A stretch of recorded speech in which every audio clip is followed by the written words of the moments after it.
Alors au Salon du Livre, évidemment, on rencontre des amis, des gens qui viennent depuis 10 ans au Salon. C'est le cas de Bouchra. Bouchra Boulouise, bonjour. Bonjour. Vous nous rendez visite avec un ouvrage en préparation et un qui vient de sortir, Les théories et les utopies de la communication. C'est ça.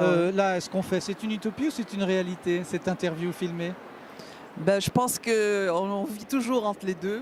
On vit entre la réalité et l'utopie. Et c'est ce qui fait le sens de toutes les activités intellectuelles, artistiques, poétiques, tout. Enfin, je veux dire, tout ce qui se crée aujourd'hui se crée entre l'utopie et la réalité. Ça s'est créé avec les textes anciens, quand c'était la littérature. On est dans le monde du livre.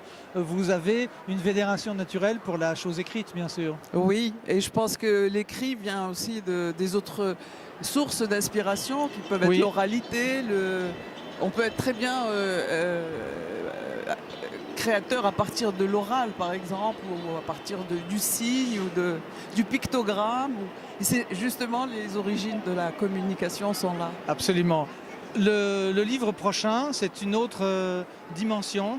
C'est toujours la dimension de l'imaginaire, du symbolique. C'est encore plus vaste. Du récit. Le récit, on est en plein monde où c'est le récit qui détermine.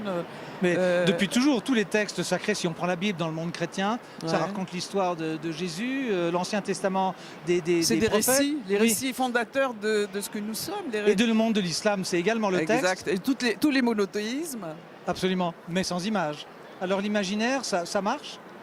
Le monothéisme n'est pas du tout pour les images, ça c'est connu. Tous les monothéistes. Pour quelle raison? Je pense que c'est une concurrence à Dieu et que ça dérange. Voilà. Il ne faut pas concurrencer Dieu. Parce que c'est une création, seul Dieu est créateur. Enfin, je veux dire, il y a toute Mais les hommes de la Renaissance italienne et flamande en ont fait de belles choses. Exactement. Et comment vous vivez ça? Comment vous vivez ça? En tant que... en tant que marocaine, vous êtes économiste, alors vous n'avez pas besoin on est fasciné par l'image, puisqu'on en est privé quelque part.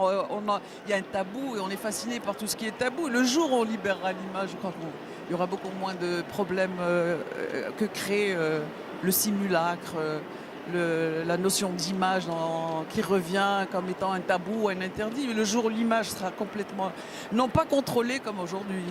Et pourtant, on sait que l'actualité récente, les attentats, comment vous réagissez ça? C'est une anomalie, c'est une frustration par rapport à cette absence d'image. On pense que l'image est on continue à croire que peut-être que l'image est interdite, et on ne la connaît pas, mais par contre on la consomme. Alors il y a deux poids et deux mesures, il y a l'image aujourd'hui qui nous envahit, on est en plein dedans, on est en plein dans le virtuel.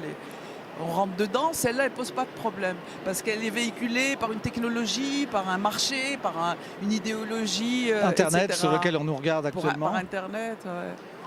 Quand vous venez ici à Genève, indépendamment du fait, et on salue votre cousin Hakim qui nous a accompagnés pendant 10 ans, vous prenez des contacts avec les éditeurs, avec les auteurs. Quelle bouffée ça vous donne d'un air frais, d'un air chaud? On en a parlé il y a 10 ans, justement. Oui. Ouais. J'ai toujours dit que j'aimais beaucoup ce salon parce qu'il est très frais.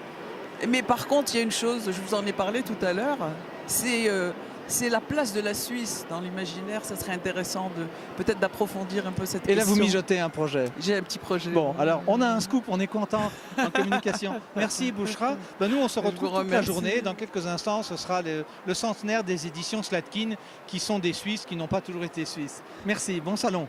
Merci beaucoup.